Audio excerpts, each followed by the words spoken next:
রাব্বুল আলামিন কিন্তু আপনাকে আমাকে নেকি দিবে। যদি আপনার আমার যদি ইবাদত কবুল না হয় কোনো নেকি দিবে না।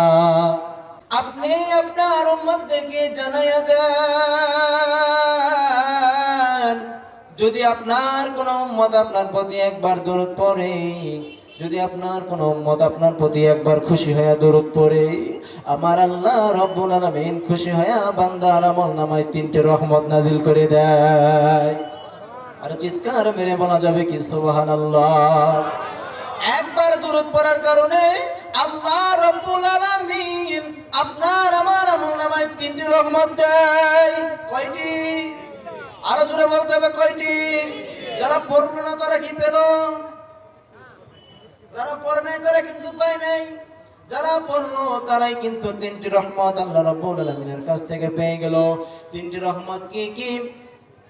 খুবই আশ্চর্যজনক মুসলমান, আপনি আমি সারাটা জীবন ধরে ইবাদত যদি করি, আল্লাহ রাব্বুল আলামিন বললেন নো নো নো, নবীর মহব্বত যদি আপনার আমার দিলের ভিতরে না থাকে, আপনার আমারও ইবাদত করে কোনো ফায়দা হবে না।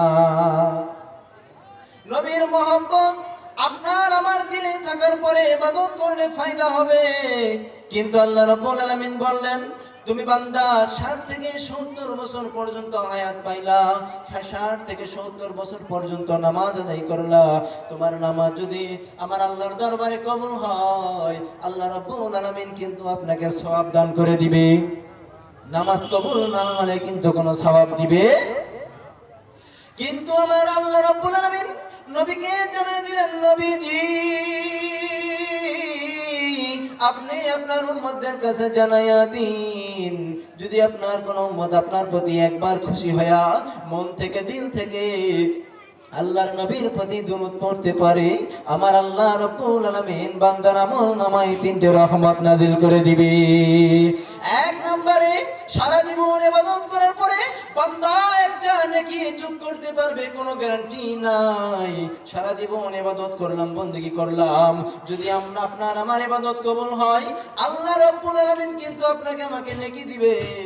যদি আপনার আমার যদি ইবাদত কবুল না হয় কোনো নেকি দিবে না।